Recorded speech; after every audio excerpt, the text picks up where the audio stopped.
तू चीज बड़ी है मस्त मस्त, तू चीज बड़ी है मस्त। अरे बढ़िया लग रहा है गाना गाना तो ज़्यादा हम यहाँ पे गाना नहीं गाएंगे वरना स्ट्राइक आ जाएगी। उतना भी आवाज़ खास नहीं है, उतना तो आप समझ लो। तो हम डिस्कस कर रहे थे मोशन इन वन डायमेंशन को, और एकदम ग्राउंड जीरो से।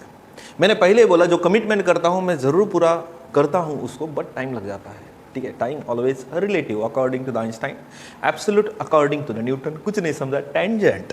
ओके, तो ज़्यादा मैं यहाँ पे गंगा नहीं बहाऊंगा ज्ञान की, और सीधा टॉपिक पे मूव हो जाते हैं। तो आज का हमारा टॉपिक क्या है? The motion under the action of the gravity. सबसे बड़ी दिक्कत की बात है जब हम ग्रामीण एरिया से बिलोंग करते हैं, ग्रामीण यानी क्या, जिसके बेसिक के कंसेप्ट क्लियर नहीं है। ठीक है, वो सीखा जरूर है, उसने नाम से 10th जरूर पास आउट किया है, 95%, 96%, बट जैसे वो जम करता है तो ये जो फिजिक्स बाबा है अपना, ये फिर गेम घुमा देता है। उसमें न्यूटन बाबा, मिनी बाबा, वो भी और गेम घुमा देता है। तो पूरा गेम ही गेम है, तो लाइफ का गेम बन जाता है। तो हम इसको गेम की तरह डिस्कस करेंगे, और ज़्यादा से ज़्यादा मैं यहाँ पे अंडरस्टैंडिंग लेवल बढ़ाने का जरूर ट्राई करूँगा। जो नाम मैं यहाँ पे लेने वाला हूँ वो किसी पर्सनल मत लो। These are the examples, right? जैसे पांडु, बोलो जुबान केसरी, विमल। So these are the only entertainment. Don't take it personal. बहुत लोग पर्सनल ले लेते हैं, पता नहीं उनका क्या इश्यू है। चलो, तो मोशन अंडर द ग्रेविटी, और you can say the under the action of the gravity. तो ग्रेविटी है क्या? सबसे बड़े प्रॉब्लम क्या, हमें समझना ही नहीं है, हमें खाली इक्वेशन लेने और सॉल्व करने हैं, numericals. Tip centric doesn't work in the life, you have to do the conceptual. अब मैं यहाँ पे क्या करता हूँ कि आप सोलर सिस्टम जाओ, किधर भी जाओ, किधर भी जाओ। अब हम सोलर सिस्टम लेंगे, now this is solar system. तो बीच में नहीं, वो फोर साइड पे सन है अपना, इधर तो भी, राइट। तो पूरे जो प्लैनेट्स रिवॉल्व कर रहे हैं इसके अराउंड, ये तो पूरा सन उनको अट्रैक्ट कर रहा है, right.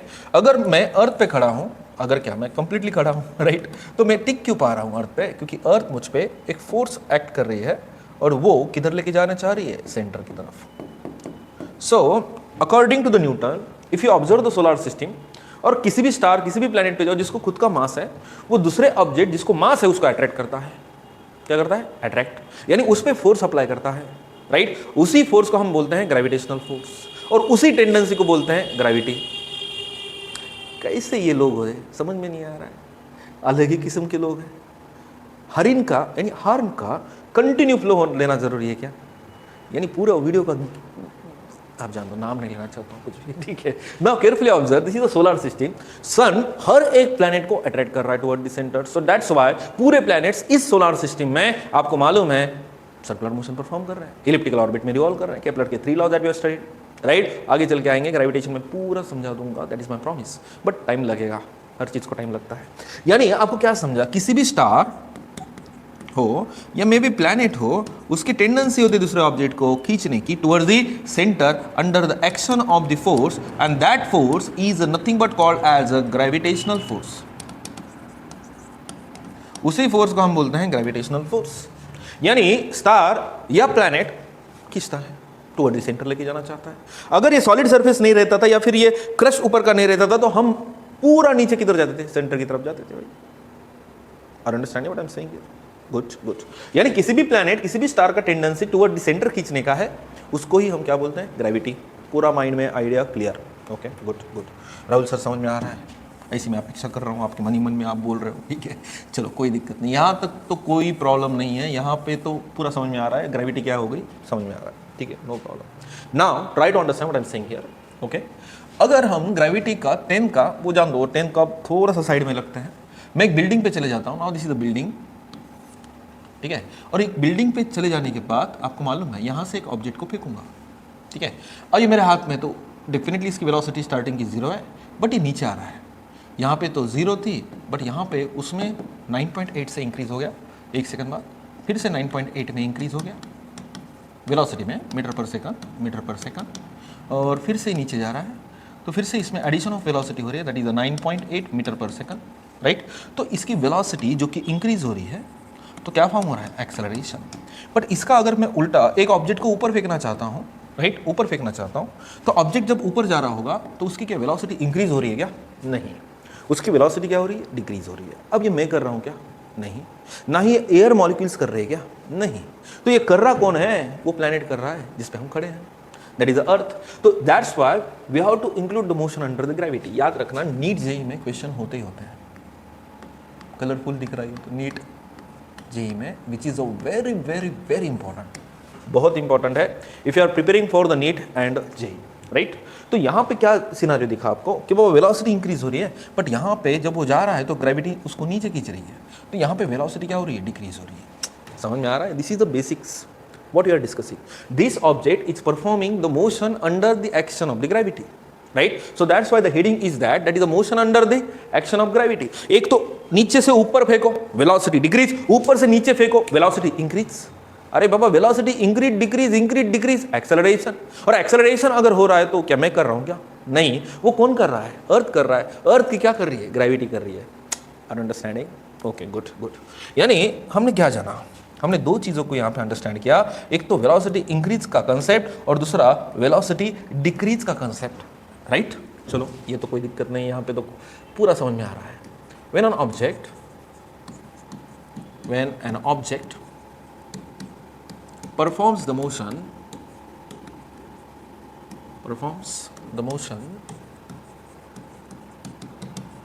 under the action of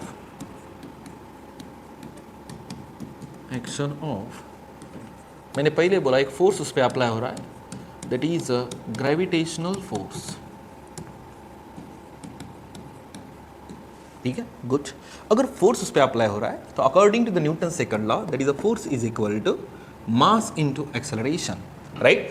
यानी ग्रेविटेशनल फोर्स उसका मास इंक्रीज डिक्रीज नहीं कर रहा है, तो वो इंक्रीज डिक्रीज क्या कर रहा है? एक्सेलरेशन कर रहा है। अंडरस्टैंडिंग? गुड गुड, ठीक है। यानी जो उसकी वेलोसिटी कम ज़्यादा हो रही है, कभी ज़्यादा हो रही है तो कभी कम, यानी उसका क्या फॉर्म हो रहा है? एक्सेलरेशन। उसके लिए नमूना कौन रिस्पॉन्सिबल है? ग्रेविटेशनल फोर्स है, ठीक है। Then the acceleration due to gravity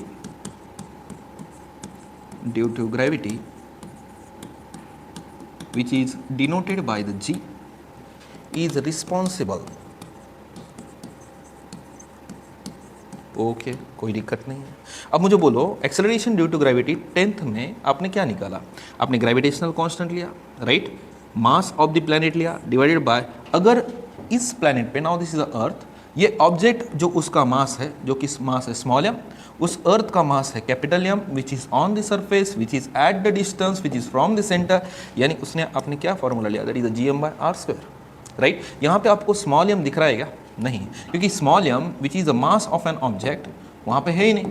तो आपको एक चीज़ समझ में आ रही है कि जो ग्रेविटी जो किसी भी प्लैनेट स्टार की जो हम लेते हैं उसका वो अट्रैक्टिव फोर्स होता है, which is not a force exists between the two particles or you can say the two bodies. Are understanding? तो ये जो आपने कैलकुलेट किया था उसमें आपने वैल्यू निकाला था that is the g is equal to 9.8 metre पर सेकंड स्क्वायर, बट ये हमें लेना नहीं है। आप बोलोगे राहुल सर ये क्यों नहीं लेना? क्योंकि जब आप नीट और जेई के हायर लेवल के प्रॉब्लम लेते हो तो टाइम कहाँ होता है इतना कैलकुलेशन करने के लिए, तो हम लेते हैं नीट जेई सीईटी के लिए दैट इज 10 मीटर पर सेकंड स्क्वायर। ये मैंने पूरा फाउंडेशन में सिखाया है, ठीक है। अब बोलोगे कैसे सिखाया? वहाँ पे ग्रेविटेशन 9 में आया ना वो एनसीईआरटी, राइट। चलो ये तो दिक्कत नहीं, यहाँ पे तो पूरा समझ में आ रहा है राहुल सर, ओके ऐसा मैं समझ रहा हूँ मेरे माइंड में, ठीक है, good good, very good. Now we have to move on the next one concept, next one concept की तरफ जाएंगे। यानी हमने इसमें दो केसेस को जाना, जब वेलोसिटी इंक्रीज हो रही थी और कुछ केस में वेलोसिटी क्या हो रही थी? डिक्रीज हो रही थी, राइट। सो वेलोसिटी इंक्रीज कब होती है और डिक्रीज कब होती है, उसमें हम केसेस बनाएंगे। क्या बनाएंगे? केसेस। जब वेलोसिटी इंक्रीज होती है तो एक्सेलरेशन का क्या फॉर्मूला है? It is a rate of change of velocity with respect to time. So in the differential calculus will take the change in terms of the d, that is I will take the dv/dt, right. So इससे एक acceleration का general formula हमने निकाला था, it is a final velocity minus initial velocity with respect to time, right. इसमें भी हमने वही फॉर्मूला यूज करना है, that is acceleration is equal to that is a change in velocity with respect to change in time, right. So here we have to take that is dv/dt, but in that case जब velocity increase होती है, right, velocity क्या होती है? Increase. चलो मान लेते हैं ऑब्जेक्ट अगर नीचे आ रहा है तो उसकी वेलोसिटी इंक्रीज हो रही है, राइट। तो इनिशियल वेलोसिटी की वैल्यू मिनिमम होती है, फाइनल वेलोसिटी की वैल्यू मैक्सिमम होती है, राइट। तो एट दैट टाइम एक्सेलरेशन की वैल्यू हमें क्या मिलती है? पॉजिटिव लेना है। मैंने समझाया था, इससे पहले भी मैंने वीडियो डाला है, उसने पूरा काइनेमेटिक्स मैंने अच्छे तरीके से समझा है, ठीक है। बट आपकी आदत है, आप तो पूरा थोड़ा 2-3 मिनट से ही आप जज कर लेते हो कि भाई वीडियो कैसे होने वाला है। ऐसा नहीं होता, मुझे स्टार्टिंग जमती नहीं है, लेकिन I am trying my best, I am doing my best, I am doing my excellent work, I am giving my 100%, that is the most important, are you understanding? सबसे इंपॉर्टेंट चीज होती है कि आप आपका 100% दो। Are you understanding now? नहीं नहीं नहीं, बैग पैक करेंगे, जाएंगे और सीधा कैफे में जाके बैठ जाएंगे। कैफे में बैठना है आपको, आपको लाइफ उस तरीके से डालना है। हाँ, माँ आपका फोन है, माँ मैं तो पढ़ाई कर रहा हूँ ना, पढ़ाई कर रहा हूँ, बहुत पढ़ाई कर रहा हूँ, रात दिन एक कर रहा हूँ, मेरी हालत बहुत खराब हो गई है, राइट। और बच्चा क्या कर रहा है? कैफे में जाके सीख रहा है, ठीक है। ये अगर जनरेशन चल रही है और आपका ट्रेंड अगर उस डायरेक्शन में हो आप, तो आपका सपना कैसे कंप्लीट होगा? नहीं होगा ना, जरूर होगा। पैसा अगर होगा तो हर चीज़ होगा, पैसा नहीं रहा तो कैसे होगा, राइट। हार्ड है। तो यह केस में जब ऑब्जेक्ट अगर ऊपर जा रहा है तो उसकी वेलोसिटी तो इंक्रीज नहीं होने वाली है। अब इनिशियल वेलोसिटी ज़्यादा होगी और फाइनल वेलोसिटी कम होगी, तो इन दैट केस जो एक्सेलरेशन मिलेगा बाय यूजिंग दैट फार्मूला, वो एक्सेलरेशन हमें मिलेगा निगेटिव मिलेगा। ये तो पूरा समझ में आ रहा है, नो प्रॉब्लम। बट आपको एक चीज़ क्या समझ में आए कि बाबा जब हम ऑब्जेक्ट कौन सा भी लेते हैं और उसका फ्री फॉलिंग होता है, आप पूरा समझ लो, आप इस तरीके से यहाँ पे फिजिक्स वर्क करता है, ठीक है। मैं आपको पूरा समझा रहा हूँ। एक पर्टिकुलर यहाँ पे बिल्डिंग है और ये यहाँ पे ग्राउंड है। यहाँ पे अपना राजू, पांडु बस हो गया, अभी अपना राजू है, Raju, this is the Raju and this is I will take the football. अब मुझे बोलो किसका मास ज़्यादा है? राजू का मास ज़्यादा है, ठीक है। आप बोलोगे ना, पूरा समझा रहा हूँ आपको, पूरा डेप्थ में जाके समझा रहा हूँ, ठीक है। अब मुझे बोलो ये राजू है और दूसरा अपना फुटबॉल है, राइट। अगर मैंने सेम हाइट से, ये हाइट है 20 मीटर की, हाइट कितना है? 20 मीटर की है। अगर मैं इसको ड्रॉप कर दिया तो ये क्या राजू का है? मैं ऐसा शक्तिमान के वैसा नहीं, शक्तिमान ऐसा घूमता है ना, शक्तिमान के वैसा हो या फिर सुपरमैन के वैसा हो, वैसा करेगा क्या? नहीं ना, वो सीधा गिर जाएगा नीचे। यानी जब ये राजू गिर रहा है, ठीक है, गिर रहा है, देखो ना, गिर रहा है, धड़म धुड़म गिर गया। अब मुझे बोलो, मैंने देखा, आई एम ऑब्जर्वर, तो मुझे बोलो ये अपना राजू पहले गिरेगा क्या ये बॉल गिरेगा? ठीक है, समझो जल्दी से बोलो, ये राजू गिरेगा पहले कि वो बॉल गिरेगा? हाँ हाँ, बॉल गिरेगा। ये बॉल ऐसा नीचे आ रहा है। अब मुझे बोलो इस पे भी 9.8 से, इस पे भी 9.8 से क्या फॉर्म हो रहा है? एक्सेलरेशन। ये ग्रेविटी दोनों पे भी तो सेम है। It does not depends on the मास। यहाँ पे मास पे डिपेंड नहीं, ऑब्जेक्ट कितना भी बड़ा रहने दो, छोटा रहने दो, एक ही टाइम पे फॉलो जाएंगे। समझ में आ रहा है? अगर मैं यहाँ पे क्या ले लूँ, चलो यहाँ पे ले लेता हूँ, ठीक, पेन ड्राइव ले लेता हूँ, ठीक है। ये है स्टाइलस है, इसका वजन ज़्यादा है, मैग्नेटिक पेन है। तो अगर मैं इसको ड्रॉप करूँगा तो दोनों सेम टाइम पे गिरेंगे। समझ में आ रहा है? क्योंकि इस पे भी 9.8 एक्सेलरेशन एक्ट हो रहा है और इस पे भी 9.8 acceleration due to gravity act हो रहा है। Are you understanding? क्लियर?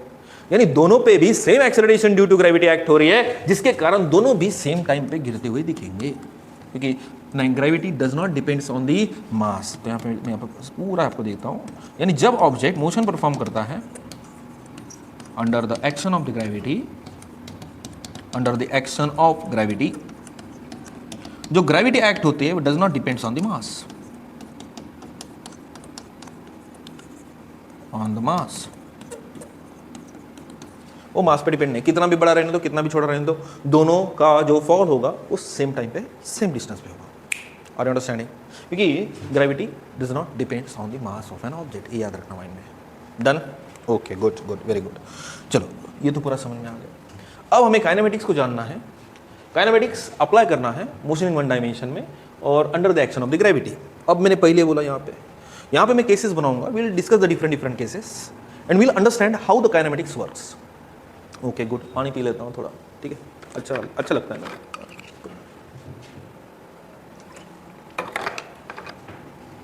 पानी बहुत पीता हूँ मैं, बात भी तो ज़्यादा करना पड़ता है। अब यहाँ पे डिस्कस करेंगे काइनेमेटिक्स को जो under the action of the gravity है, ठीक है, कोई प्रॉब्लम नहीं। यहाँ पे डिफरेंट केसेस बनाएंगे और केसेस में हाथ से लिखूंगा, बिकॉज राइटिंग से ही मज़ा है फिजिक्स का। पीपीटी बना के कोई मज़ा नहीं है, ठीक है। बट ये थोड़ा बेस बना देता हूँ जिसके कारण एक आकर्षक वीडियो बने, आकर्षक, राइट। चलो, काइनेमेटिक्स तो मुझे बताएंगे, हमने 3 काइनेमेटिकल इक्वेशन को जाना था। There are the 3 kinematical equations. कौन से थे इक्वेशंस?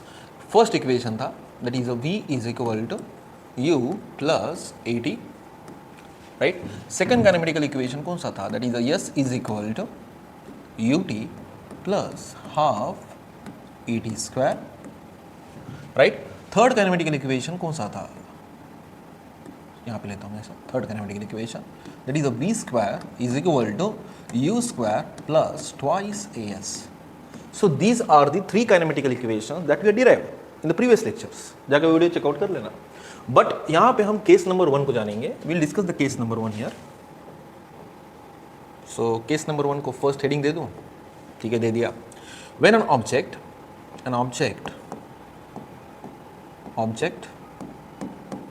याद रखना ये वर्ड होते हैं एग्जांपल्स में. थ्रोन वर्टिकली, ठीक है, अपवर्ड्स. याद रखना अपवर्ड्स को फोकस रखना है. मैं बच्चों को समझाता हूँ. रीडिंग ही आपका फिजिक्स के प्रति अगर वीक है तो आप आशा करते हो कि आपको फिजिक्स में 95 परसेंटाइल के ऊपर मार्क गिरेंगे तो आप सबसे बड़े मूर्ख हो. बाकी क्या कह सकता हूँ मैं, दूसरा तो कह नहीं सकता हूँ. यूट्यूब की स्ट्राइक बैठ जाएगी इन प्रॉपर वर्डिंग. तो यहाँ पे जब मैं ऑब्जेक्ट वर्टिकली अपवर्ड्स में फेंकूंगा तब ये काइनेमेटिकल इक्वेशन किस तरीके से हमें यूज करना है. ठीक है, good, very good. Now I will take here the ground. So this is the ground. समझ लेना ये ऐसा अगर ये ठीक है, यहाँ पे ऐसा गवत बिवत है पूरा झाड़ झूड़ है. समझ लेना हो. ठीक है. सो यहाँ पे मैं हूँ. नाउ दिस इज द मी. नहीं, अब हम लेंगे, ये है अपना जयंती लाल. कौन सा लाल? जयंती लाल. ओके. अब जयंती लाल के हाथ में बॉल है, राइट. ये ऐसा ऊपर फेंक रहा है, इसको ऊपर. चलो ये फेंक दिया इसने ऊपर. ये बॉल जा रहा है ऊपर. अब ऊपर जा रहा है. अच्छा, ज़बरदस्त जा रहा है ऊपर. ठीक है, ये बॉल को उसने फेंका. अब ये मुझे बोलो, ये ऑब्जेक्ट जो जा रही है, ये जो ऑब्जेक्ट है, थोड़ा रेड में दिखा देता हूँ. अच्छा लगेगा. इसको क्या हो गया? ठीक है, चलेगा. ये जो ऑब्जेक्ट है जिसको मास है, ये हम ले लेंगे. जान दो, मास अपने को लेना देना नहीं है यहाँ से. अब ये ऑब्जेक्ट को मैंने वर्टिकली अपवर्ड्स को थ्रो कर दिया तो क्या होगा? ये ऑब्जेक्ट ऊपर जा रहा है. You are observer. ये ऑब्जेक्ट यहाँ पे कंडीशन में बनाता हूँ, आपको पूरा समझ में आएगा. ठीक है, कंडीशन मैंने लिया. अब मुझे बोलो, जब मैंने यहाँ पे फेंका उसको वेलोसिटी थी 50. ऊपर जैसे जैसे जाएगा तो 50 होगी क्या? नहीं. कितना हुई? 40 हुई. यहाँ पे 30 हुई, यहाँ पे 20 हुई और फट बल के 0 हो गई. ठीक है. अब मुझे बोलो कि जैसे ही हम ऑब्जेक्ट को थ्रो करते हैं vertically upwards, when an object thrown vertically upwards, then the velocity under the action of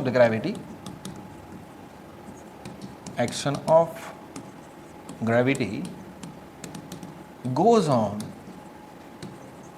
decreases. Okay, velocity decrease हो रही, कंडीशन वेलोसिटी डिक्रीज. तब मुझे बोलो, मैंने समझाया था. Then the acceleration. अब मुझे बोलो, ये ऑब्जेक्ट है अपना, ये ऑब्जेक्ट है, ये ऊपर जा रहा है ऐसा, इस डायरेक्शन में मोशन है, राइट. और उसके अपोजिट डायरेक्शन में ग्रेविटी है, और जिस डायरेक्शन में ग्रेविटी है उस डायरेक्शन में मास. तो क्या जनरेट हो रहा है? वेट. और वेट ही क्या जनरेट कर रहा है? Force, right. अब मुझे बोलो, यहाँ पे ग्रेविटी जो उसकी वेलोसिटी डिक्रीज कर रही है, यानी एक्सेलरेशन कौन प्रोड्यूस कर रहा है? Gravity G. अब हम एक्सेलरेशन ए को वेलोसिटी डिक्रीज होने का कारण क्या लेंगे? नेगेटिव. तो एक्सेलरेशन क्या कंसीडर करेंगे? -g कंसीडर करेंगे. Are you understanding what I am saying here? यानी जब ऑब्जेक्ट हम वर्टिकली थ्रो करते हैं अपवर्ड डायरेक्शन में तो हम एक्सेलरेशन की वैल्यू लेते क्या है? नेगेटिव लेते हैं. देन अब मुझे बोलो, देन जो काइनेमेटिकल इक्वेशन है, दैट इज काइनेमेटिकल. अरे बहुत स्पेलिंग मिस्टेक हो जाती है यार मेरे से. Kinematical equation. आप बोलोगे स्पेलिंग मिस्टेक कैसे? क्या कितना सारा माइंड में डाटा होता है ना, रिप्रेजेंट करना है, बोलना है, बात करना है, तो उतना तो adjustment is the settlement of the life. Okay. So kinematical equation क्या बन जाते हैं? पहला काइनेमेटिकल इक्वेशन क्या था? That is v is equal to u plus at. अब मुझे बोलो इसका रूपांतरण क्या होगा? ओ हैरी पॉटर का रूपांतरण क्या होगा? फाइनल वेलोसिटी ऊपर जा रहा है तो फाइनल वेलोसिटी कितना बन रही है? 0, राइट. सो अरे समझ में आ रहा है ना? तो फाइनल वेलोसिटी जब ऑब्जेक्ट ऊपर जा रहा है तो वेलोसिटी डिक्रीज होते होते कितना हो जाएगी? 0 हो जाएगी. क्लियर? इनिशियल वेलोसिटी थी और एक्सेलरेशन जगह पे हमें क्या लेना है? -g लेना है, टाइम. अब मुझे बोलो टाइम का वैल्यू क्या मिलेगा? ये माइनस टर्म इधर जाके क्या हो जाएगा? प्लस. तो एक जान दो ना, एक स्टेप का को बढ़ा दो. ठीक है, अच्छे तरीके से समझ लेंगे. तो u -gt, राइट. सो क्या मिलेगा? ये माइनस इधर जाके क्या हो जाएगा? प्लस. तो क्या आएगा? That is gt is equal to u. यानी टाइम की वैल्यू हम निकाल सकते हैं, that is u by what? g. ऊपर जाने के लिए टाइम इतना लगा, ऊपर जाने के लिए टाइम इतना लगा, इसके बराबर. इसको हम क्या बोलते हैं? Time of ascent. क्या बोलते हैं? Time of ascent, ascending order. Marathi में क्या बोलोगे? चढ़ता क्रम, राइट. अब चढ़ गया ऊपर तो उतरना तो पड़ेगा, यानी अगर ये ऑब्जेक्ट अगर ऊपर गया तो ऊपर जाने के लिए इसको लगा टाइम, उसको हम बोलते हैं time of accent.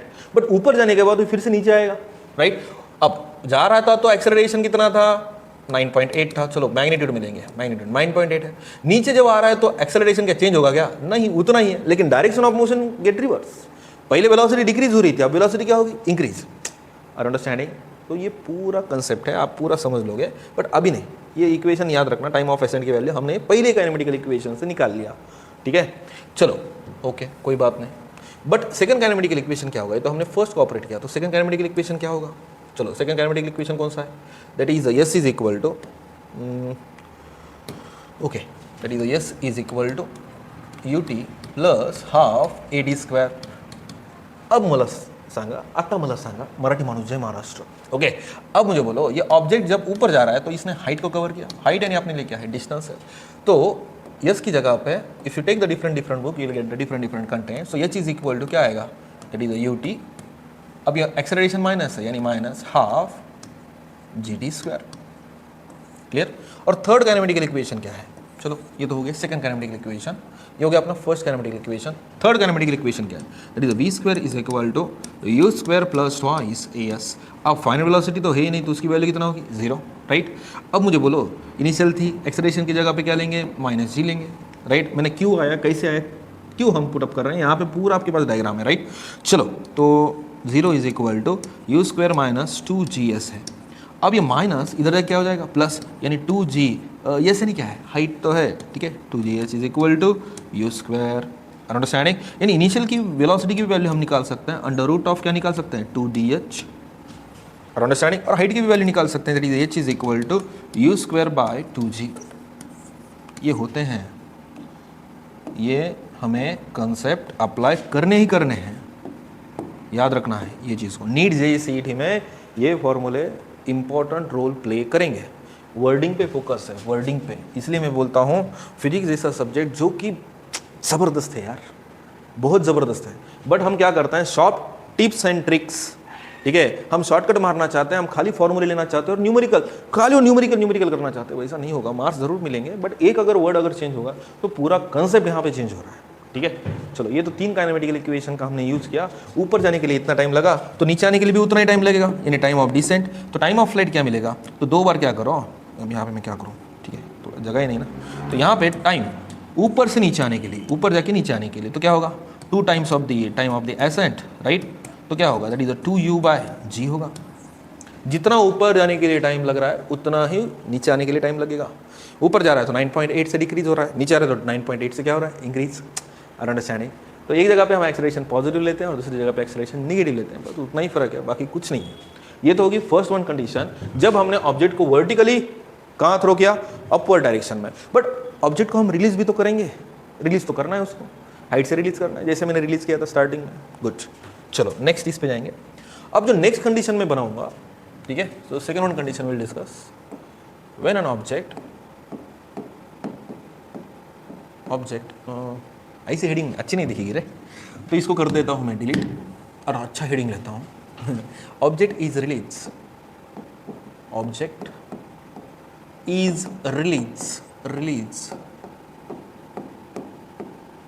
From a certain height. अब बोलोगे राहुल सर ये तो हेडिंग ही लेते, तो हर चीज़ वो क्या बोलते हैं पीपीटी से मुझे पसंद नहीं है। अब टेक्नोलॉजी का तो यूज़ कर रहा हूँ, अच्छा लग रहा है, क्योंकि वही इंक से अगर वो इन्फेक्शन बढ़ रहा है ना, तो अच्छा नहीं है, गुड यूज, ठीक है। अब ऑब्जेक्ट को हम रिलीज करेंगे फ्रॉम द सर्टन हाइट। अब मैं क्या करता हूँ, एक बिल्डिंग पे चले जाता हूँ ऊपर और जाके खड़ा रहता हूँ, ठीक है, और हवा में खड़ा नहीं हुआ, यहाँ पे खड़ा हूँ, ठीक है, ऐसा कुछ। अब मेरे हाथ में बॉल है, राइट।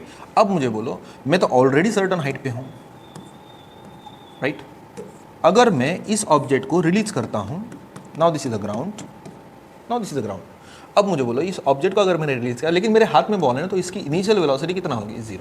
यानी जैसे ही हम ये ड्रॉप की कंडीशन, ड्रॉप याद आया, अच्छा हो गया ड्रॉप, ठीक है। ड्रॉप अगर वर्ड आया तो definitely you have to take the initial velocity as a 0, उसको क्या लेना है, 0 लेना है, ओके। और जैसे ही ऑब्जेक्ट नीचे जा रहा है तो उसकी वेलोसिटी क्या डिक्रीज हो रही है क्या? नहीं ना, वेलोसिटी क्या हो रही है? इंक्रीज। 9.8 से उसमें क्या हो रही है? एडिशन। अब जब एडिशन होते हैं तो that's why we have to take the acceleration as a positive, that's it. Clear? यानी जैसे ही ऑब्जेक्ट एक वर्ड पे फोकस करना है, ड्रॉप्ड, और you can say the release, ठीक है, रिलीज, देन आपको पता है कि जो वेलोसिटी होती है, velocity is goes on increasing. अगर वो इंक्रीज हो रही है तो then the acceleration a is considered to be, उसको क्या लेना है हमें? पॉजिटिव लेना है। क्या लेना है? पॉजिटिव। तो acceleration that is a positive g के बराबर। देन द काइनेमेटिकल इक्वेशंस, जो काइनेमेटिक्स हम अप्लाई करेंगे, काइनेमेटिकल इक्वेशन, जो काइनेमेटिक्स हमें अप्लाई करना है, तो कितने इक्वेशन है? मतलब सांग बरं कितने इक्वेशन है? That is the first equation, that is v is equal to u plus a t. Second kinematical equation कौन सा है अपना? That is s is equal to u t plus half a t square. And जो third kinematical equation है वो कौन सा है? That is v square is equal to u square plus twice a s, right. अब मुझे बोलो, release बोल रहा है तो इनिशियल वेलोसिटी कितना है? 0। वहाँ पे फाइनल वेलोसिटी कितना ले लेते हैं? 0। फर्क समझ में आ रहा है ना? तो यहाँ पे इनिशियल वेलोसिटी जिधर भी होगी, you have to put up the value of 0, right. यहाँ पे भी 0, तो क्या आएगा?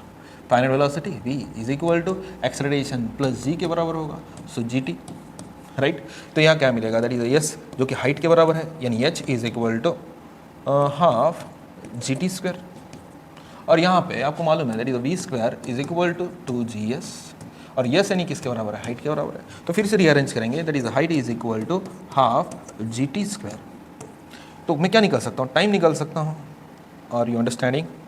अब इसको ही रीअरेंज कर सकते हैं ना आप, सीधा सीधा 2 मल्टीप्लीकेशन में जान दो, मैं निकाल देता हूँ। So time t is equal to that is 2h by क्या आएगा? g t square. So t is equal to under root of क्या आएगा? 2h bye g। कुछ हार्ड है क्या? मुझे बोलो, कुछ भी हार्ड नहीं। तो यहाँ पे भी हम फिर से फाइनल वेलोसिटी, जहाँ पे भी बॉल आके उस ग्राउंड पे जाके टकरा रहा है और आप देख रहे हो यहाँ पे आके बॉल स्ट्राइक हो रहा है, तो ये स्ट्राइक होने के पहले फ्रैक्शन इसकी वेलोसिटी हम निकाल सकते हैं। तो क्या निकाल सकते हैं? That is under root of 2gh। So these are the condition if you want to apply the kinematics in the proper in one dimension, but in the 2 dimension we will discuss how the mechanics works, right? अब मैं क्या कर रहा हूँ, थोड़ा थोड़ा अपना जो लेवल ऑफ टीचिंग है बढ़ा रहा हूँ, ठीक है। इतने जल्दी से इंग्लिश झाड़ के इधर उधर के जोका मार से अपने को नहीं चलेगा। इससे पहले वीडियोस बनाए, वहाँ पे मैंने गावरान मराठी यूज़ किया, बट ये गधे लोग हैं। अब मैं क्या बोल सकता हूँ, जो लोकल लोग हैं वो गधे हैं, उनको लगता है भाई लोकल है, ऐसा नहीं चलता है। आप फिजिक्स को अगर आपको अंडरस्टैंडिंग बनाना है तो वे ऑफ लैंग्वेज, वो लैंग्वेज जो बन जाता है ना, लैंग्वेज बैरियर। अगर आप बोलोगे मेरे को मलयालम आता नहीं है, आप अगर टीचिंग मलयालम में कर रहे हो तो समझ जाएगा क्या? नहीं, तो गावरान language will help you, is helping you to improve the physics, that is most important. But हम वो समझते ही नहीं है। हमें तो स्टैंडर्ड वे ऑफ स्टैंडर्ड ज़रूरी है, तो वो स्टैंडर्ड बिंडर्ड की बात नहीं है। नॉलेज हर किसी के पास ऐसे तुक्केबाजी से नहीं आता, उसके रात दिन की मेहनत का वो नतीजा होता है, ठीक है। तो रात दिन एक करो, किसने रोका है आपको? मैंने रोका है क्या? नहीं रोका है ना। आप मेहनत करो, पढ़ाओ, अच्छे तरीके से पढ़ाओ, मैंने थोड़ी रोका है भाई आपको। बट ज़रूरी नहीं है कि हर बार आप कमेंट ही छोड़ो। तो फिलहाल के लिए आपके सामने इक्वेशन है, 2 कंडीशन हमने बनाया, तीसरी भी कंडीशन है, वो कुछ मायने नहीं रखता जब हम न्यूमेरिकल्स लेंगे इससे लेवल के हायर लेवल पे।